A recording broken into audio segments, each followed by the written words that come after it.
Bienvenue sur la 11e émission des éditions de L'Être Intégral qui répond à vos questions. Vous pouvez poser vos questions d'ordre général sur notre site www.édition.com. Question d'Elisabeth. Vous évoquez souvent dans vos ouvrages les harmoniques. Pourriez-vous en dire plus à ce sujet? Merci beaucoup. Les harmoniques sont les répercussions des pensées, des émotions, des paroles, des actes harmonieux. Ils généreront des retours enrichissants pour la personne qui les a émises et pour les autres. Ces pensées, émotions, etc., en lien avec le moi réel, pourront devenir créatrices, selon le degré vibratoire de l'individu, en transmutant ou en effaçant les énergies contraires à la vie qui bloquent l'harmonie. Par contre, une émotion de haine, une parole désobligeante, une pensée de jugement vont engendrer des ondes néfastes qui se répercuteront en générant des événements de la même teneur. Lorsqu'on lance une pierre dans un lac, il se forme des cercles qui s'étendent selon la force avec laquelle on l'a lancée. C'est la même chose pour les pensées, les émotions, les paroles et les actes. Mais nous sommes tombés dans une société matérialiste où le monde de l'énergie ne semble plus exister. L'être humain n'a pas pris conscience que c'est la somme des énergies négatives reçues et manifestées par la population qui entraîne des catastrophes dans le monde.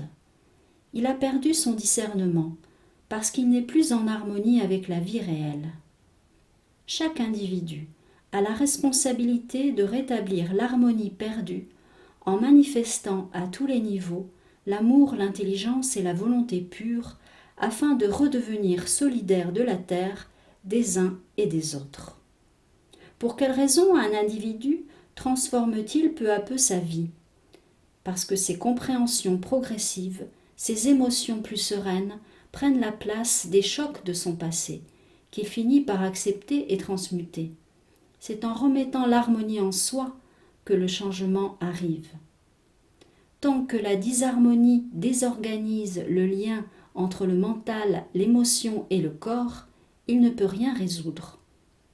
Vaincre cette désorganisation consiste à se préoccuper de chaque élément, en leur redonnant la nourriture vibratoire qui recréera l'harmonie. Il est nécessaire de retrouver la vie réelle en soi, de la manifester à chaque instant, afin de ressentir sa beauté et la diffuser. Vous en saurez plus dans le chapitre 7 de mon livre « Le souffle de l'homme nouveau, l'homme et l'art », dans la destruction de l'astral, la naissance du moi réel, dans lequel je parle entre autres du monde de l'énergie, et dans la source de la vie tome 1 et le champ de la vie tome 2, qui font appel au ressenti des harmoniques. Question de Laura. Vous expliquez que de plus en plus d'événements hors karma sont engendrés. Quelles en sont les conséquences sur l'être humain, la Terre, et comment faire pour limiter les dégâts? Effectivement, il existe de plus en plus d'événements hors karma. Les énergies de destruction qui sont dans la Terre et autour de notre planète prennent malheureusement souvent le dessus, parce que la prise de conscience générale de ces énergies n'est pas suffisante. Beaucoup de gens n'acceptent pas de quitter le monde de la spiritualité avec ses anges, ses archanges, etc., qui n'existent plus, et ne peuvent agir efficacement pour modifier cette énorme vague qui écrase le monde. Depuis la destruction du monde astral, la configuration du monde invisible a totalement changé. Je l'explique dans mon livre « La destruction de l'astral, la naissance du moi réel ». Tant que l'individu utilise les outils astraux, il ne peut avoir de résultats. D'autres personnes se soumettent et leur vision matérialiste les empêche de voir tout ce qui se trame au niveau subtil. Ils ne peuvent donc changer quoi que ce soit. Heureusement, d'autres voient, agissent, mais ces personnes ne sont pas encore assez nombreuses pour effacer rapidement la vague destructrice.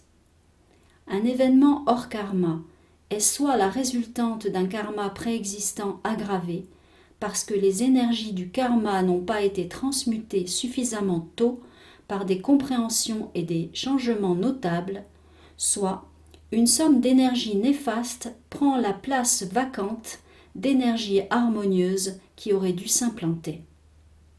Les conséquences de ces événements hors karma sont évidemment désastreuses pour la Terre et pour l'être humain, parce qu'elles génèrent une déstabilisation mentale, émotionnelle et comportementale. C'est la raison pour laquelle il est nécessaire d'accepter d'ouvrir sa vision et son cœur en lien à son identité réelle pour pouvoir continuer à poser des actes concrets en faveur de la vie et renverser la situation. Troisième question de Romane. Pouvez-vous nous parler de l'intelligence des animaux et comment communiquer avec eux? Je pense que l'intelligence des animaux est complètement sous-estimée. L'animal possède une intelligence pragmatique qui prend sa source dans sa sensibilité. L'animal a été créé au début de l'humanité pour soutenir les émotions de l'être humain. Celui-ci lui a transmis sa sensibilité pure. Il aimait profondément l'animal et ses émotions se répercutaient sur lui, qui le lui rendait. La communication était affective. Lorsqu'il s'est coupé de sa partie cosmique consciente lors de la chute et qu'il a commencé à manifester du pouvoir sur la femme, l'homme s'est coupé de sa sensibilité réelle et a transmis aux animaux sa propre domination. C'est comme cela que sont apparus les mâles dominants. L'homme lui a transmis également sa cruauté. Il s'est alors mis à se nourrir de l'animal qu'il avait tant aimé. Cela est devenu la normalité.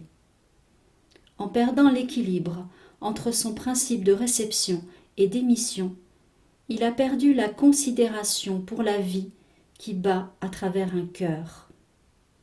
L'individu, en retrouvant sa vision et son ressenti réel, pourra progressivement réaliser tout le mal qu'il a infligé à l'animal. Celui-ci sera libéré de ses comportements de domination lorsque l'être humain s'en sera dégagé. C'est en retrouvant sa sensibilité totale qu'il redonnera sa place à l'animal, mais pour cela, il devra se libérer des références et des habitudes transmises de génération en génération.